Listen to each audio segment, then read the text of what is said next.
Hi beautiful souls, it's Tan back here again today with you on this Astrology, Human Design and Jinkies channel, filming to you from my lovely garden today. It's such a beautiful weather, such a beautiful summer, and I thought I don't want to be indoors, I just want to be outdoors today, but I also want to film for you guys, and so I came outside to film. So a couple of weeks before this we had beautiful flowers over here but they were like spring in the back, but they were spring flowers, and so they've kind of already finished their bloom. But I do have some really amazing sunflowers that are just about to bloom. Let me just show that to you guys. It's in front of me, but they're not blooming yet, but they're about to bloom, and they're like 3 meters tall right now.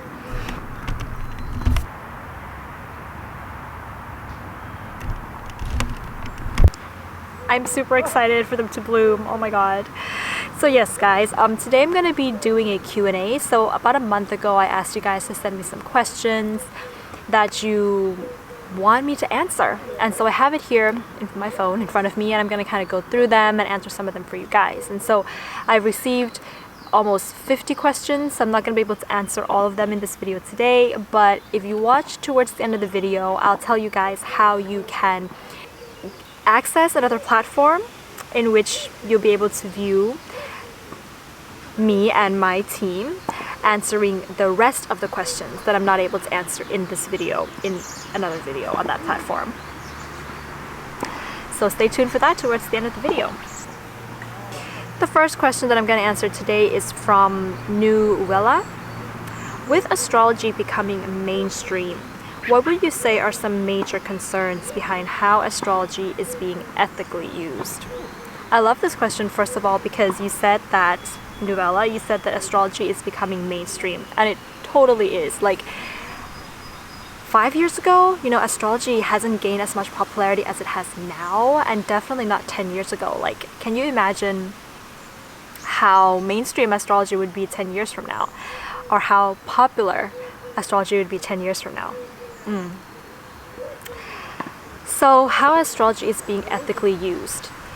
So the way that I feel astrology is not being ethically used, I think that one of the ways that I see it not being ethically used is when I come across like an astrologer who, and they have gained like extensive astrological training, but with regards to the astrological trainings that they have received, they are,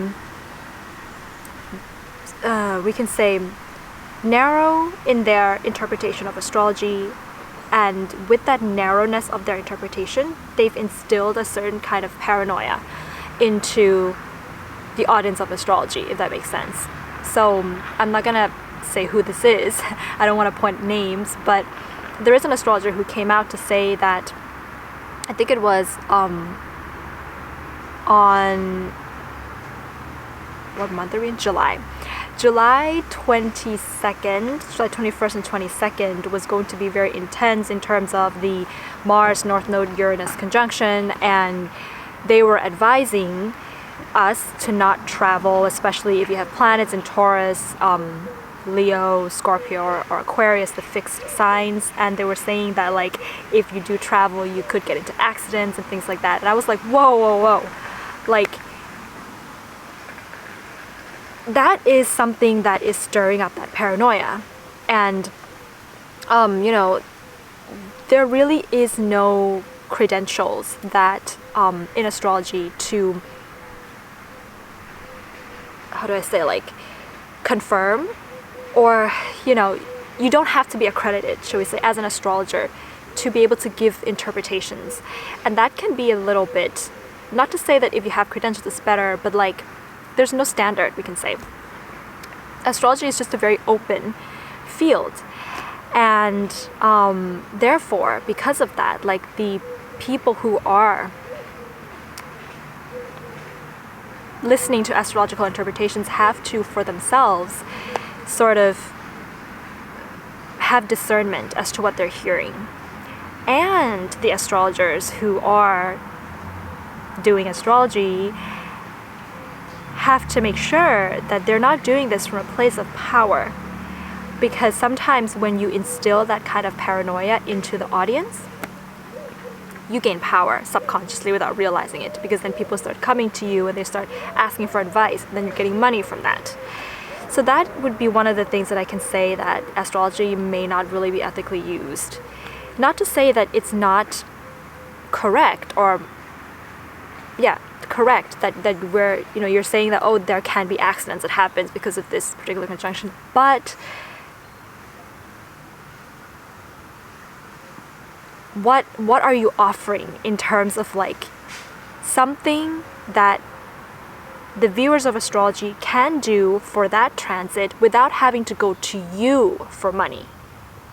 That would be the ethical thing to do, is to say, because of this intense energy, it is possible, that if you're traveling or whatever, you could get into an accident.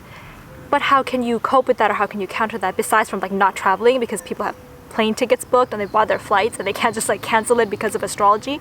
You know what I mean? And so it's like, well, what can they do? What can you offer for them? So for example, could it possibly be that the more you're thinking about it, the more it can manifest for you? And the less you're thinking about it, just going about your daily lives, the less it's going to manifest, because you attract what you think, what you feel. This is something that people can just kind of do without having to go to that astrologer for money. So that's how I would answer this question here. Lovely question. Okay, the next question that I also really like here is also from Nuella. Nuella says, as an artist, how do you overcome feelings of procrastination and perfectionist tendencies towards your creations? Thank you for reading. I really value your insight. So this is for all artists out there. Feelings of procrastination and perfectionist tendencies. To be honest, I don't overcome this. I haven't overcome this. And I don't know if any artists actually ever overcome this completely. But you're probably just on a different level of spectrum, as to the perfectionist tendencies or as to the procrastination tendencies. Procrastination is something that I think awareness is the key here. When you are procrastinating because you fear success or fear failure or fear criticism, it's just to be aware that the reason why I'm procrastinating right now is because of that. And that can do a lot already for maybe not something that's going to change right now in this instant, but something that will slowly begin to change and manifest throughout your art endeavors. And the thing about perfectionist is, I think that perfectionism, I'm not sure if this is the right word I'm using, or perfection, is actually something very beneficial to art. But of course, we don't want to get to the level of perfectionist, but we want to have some kind of perfection that we're striving for in terms of art, because that allows us to improve and to grow. And I just got back from a 2-week summer course of painting and drawing at the Barcelona Academy of Arts, and what we receive every single day that we do art there, many times a day, is criticism, and kind of this is not, achieving what you want to achieve, and how can you achieve what you want to achieve with what you're doing? This is not quite the right tone or the right value or the right color, and how can you improve on that and adjust that and change that? And so I think that humility goes along with perfection. That can be very helpful. But at a certain point, you want to say to yourself that I'm done with this piece and I'm happy with it. Because I think perfectionism comes in and it's just kind of doesn't allow you to finish your piece, or doesn't allow you to be happy with your work. And that is when you draw the line there, I think, is when you can't finish something because of perfectionist tendencies, or when you can't be happy with your work because of it. Because at some point you have to pat yourself on the back and be like, this was the level of perfection I wanted, and I got it at this moment, at this time in my art journey. And with the next piece, I'm gonna strive for a new level of perfection. It's gonna be a little bit higher than the one before, but not, super high, because one of the things that our art teacher said to us was that your ceiling as an artist should never stop. Your ceiling as an artist should always grow and grow and grow and be higher and higher and higher. And with every level, every piece of work that you do, you have a higher ceiling. So I think that's beautiful. The next question is from Papa Doodle Doo. Hi there. I was wondering if you could talk about pattern completion in synastry. What happens when, for example, someone has natal T-squares and then in synastry, the other person fills the empty leg with their planets, points, and angles, turning it into a grand cross. An example would be someone with a fixed natal T-square with Sun opposite Pluto, both squaring Mars at the apex. Then in synastry, someone's ascendant turns into a fixed grand cross by squaring that person's Sun, Pluto and Sun and opposing their Mars. Does it create tension, codependency, or bring relief to the natal T-square? So, I love this question. So I think that this pattern completion, especially if you're talking in terms of like a grand cross, because grand cross bring a lot of restlessness and like tension and struggles in a natal chart. When this pattern completion happens in synastry, it really depends on the person who is being completed and what is their perspective or life circumstances that is going to support that pattern completion. Okay, so I don't think you mentioned the signs here, because signs are important in this case. You just mentioned the Sun Pluto, right? So it's Sun opposite Pluto squaring Mars. Okay, so let's assume that the person has a Sun in Leo, Pluto in Aquarius. Okay, let's do a Sun in Aquarius and a Pluto in Leo. That's more like possible.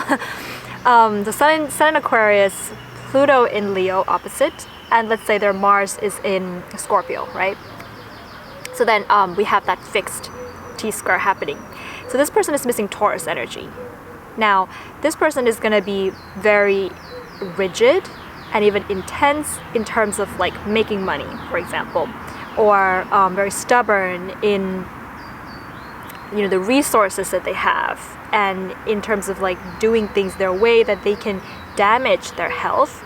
They can be very obsessive in terms of ambition, money and things like that, right? So they can damage their health because of that. Now, the Taurus energy wants to come in and wants to tell this person to relax, to slow down, to spend money only on what's important and what's essential, and to not rely too much on other people for resources, and to come back to self-sufficiency and maybe like having more minimalist lifestyle, and so on and so forth.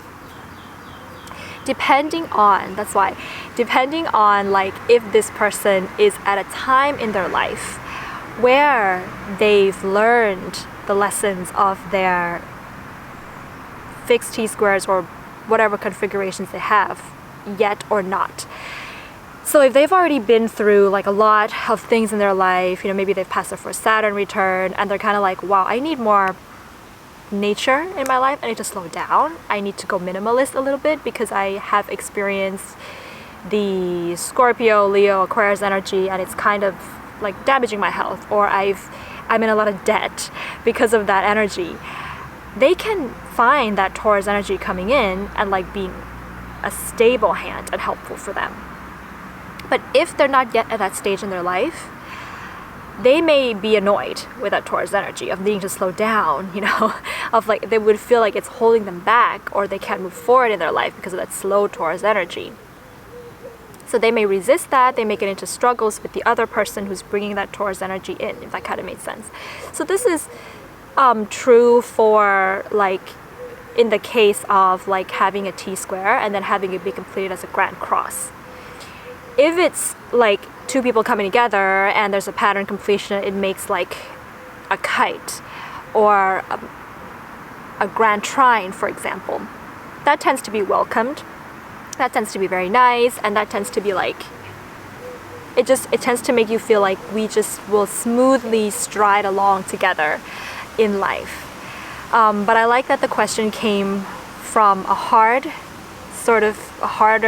more difficult to handle configuration like a T-square being a grand cross, because then we can really see that this is going to really be dependent on a lot of things. So the next question is coming from Amy Nicole. I just found out I'm a 5/1 MG, so manifesting generator, sacral authority with split definition. I've always thought isolating myself and not being around many people was the best thing for me. With the 5-1 and split definition, I've been reading I need to be around other people. Am I supposed to be more extroverted and around other people all the time? Okay, so there's a lot of things happening with this question that I can understand why you asked it. So a line 5 is transpersonal. Yes, so transpersonal line, which means that your life, the fate and things that happen in your life is coming from your relationships with others and how others impact your life. The line 1 in human design is a personal fate. I forgot what the terminology is, but it means that you determine your own fate in life. Like life is within your hands and within your willpower. As a manifesting generator, sacral authority, you need something to respond to in life in order to be able to take action, to manifest, to do things. You need to respond to something as a generator. So as a split definition, this means that you have 2 energy points, hubs in your chart that don't connect. So in order to have it connect, you need to be around people that may be able to bridge those splits in order to learn from them and feel whole and complete. But the thing with a split definition means that eventually, once you've learned the lessons of whatever is bridging your split, you want to feel whole and complete within yourself eventually. You don't want to always rely on other people to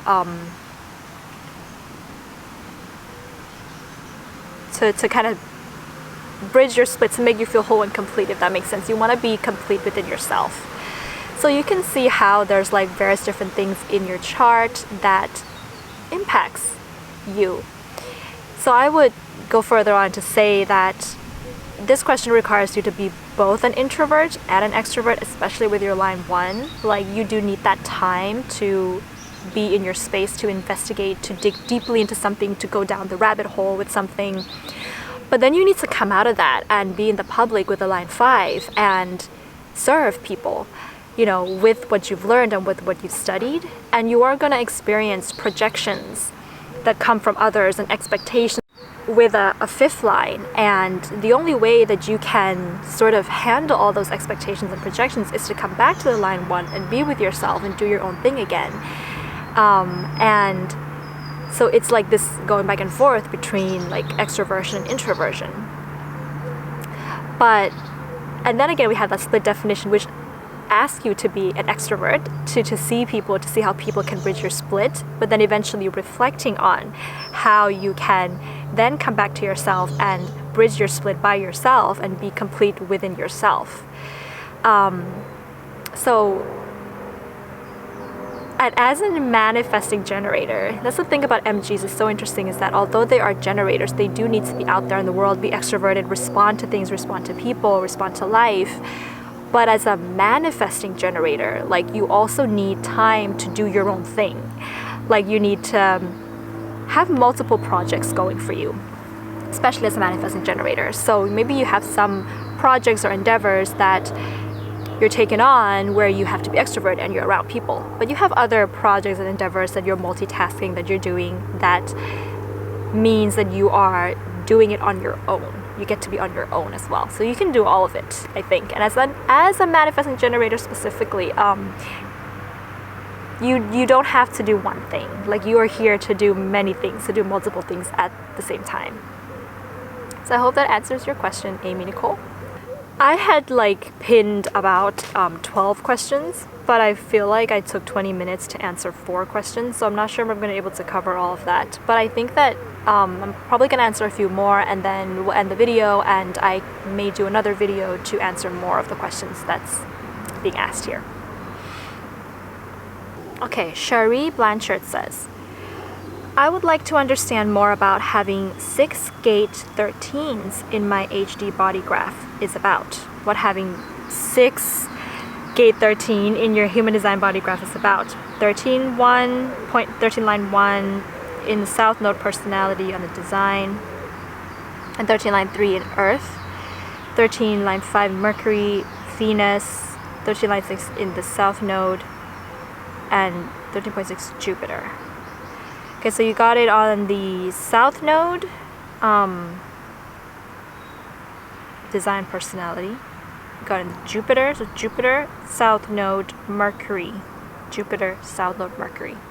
So that's all conjunct. And Earth. So that means your Sun is opposite to Jupiter, Mercury, and the South Node. So your Sun is conjunct to the North Node.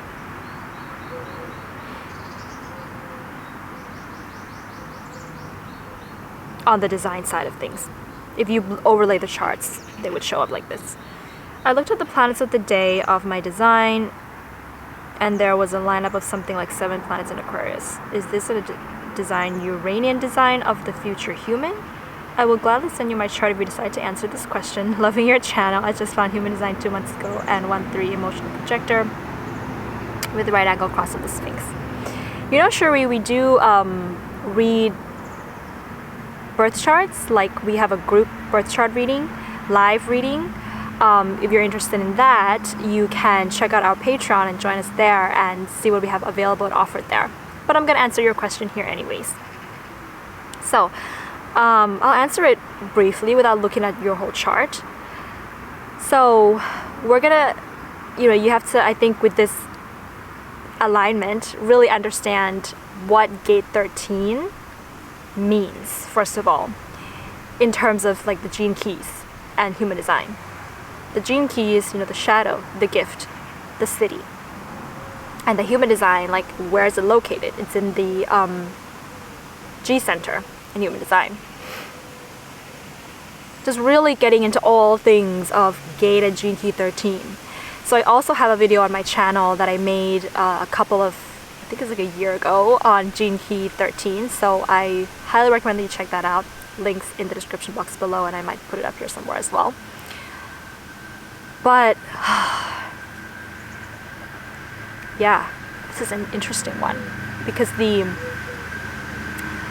I would say, because you're going to have that gene key 7 and 13 opposition with the North and South Node and your Sun and your Earth born in the cross of the Sphinx. I would say that, to summarize, you're here to be a guide for all of us. Especially now that we're moving into, you can say the age of Aquarius or the new era of human beings with regards to the Trivian being and the cross of the sleeping Phoenix becoming awakened in 2027. If you don't know about that yet, you can watch that video as well up above, description box below. So you're here as a guide for the people for the rest of us that are transitioning into this new type of human being.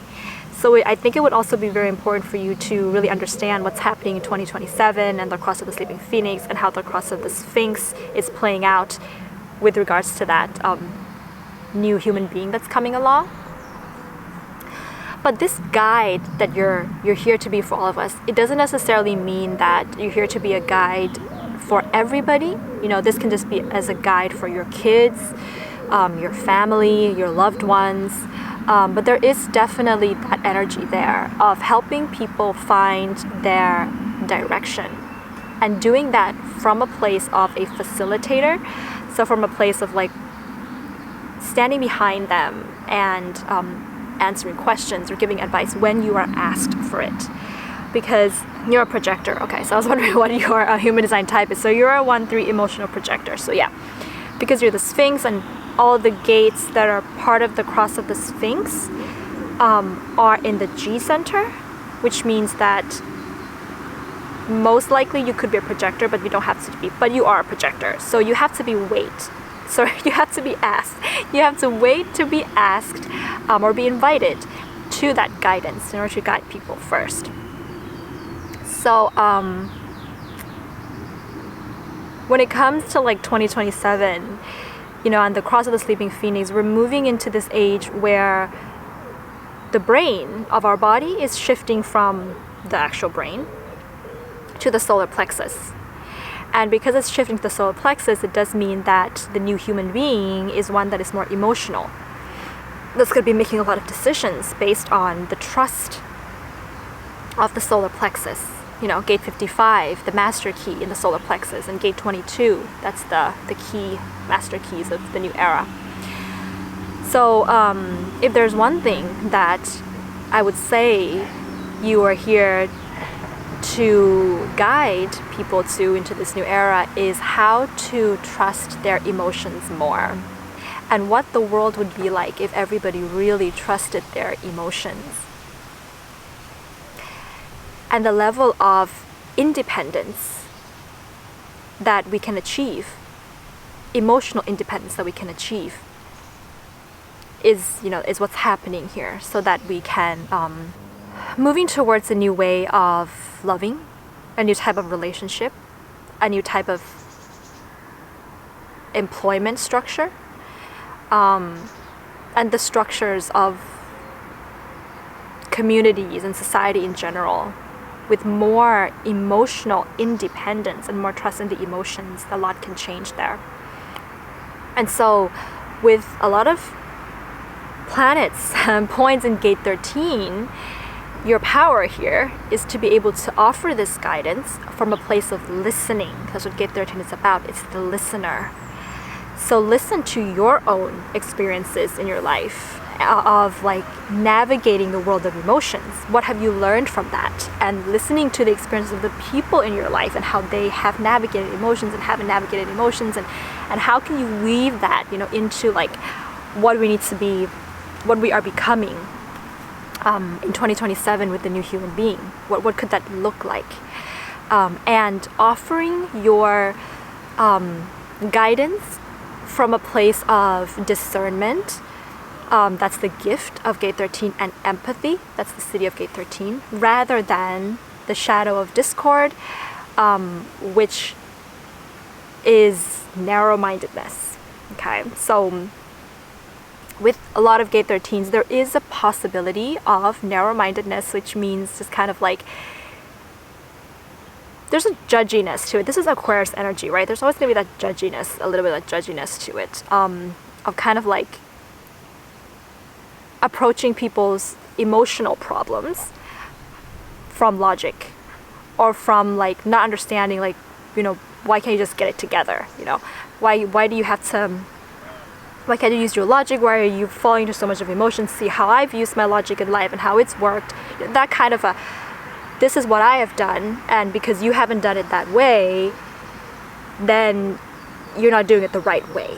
That's the narrow-mindedness that can come into play here. But of course, we don't have to be in that state. We can give guidance, and from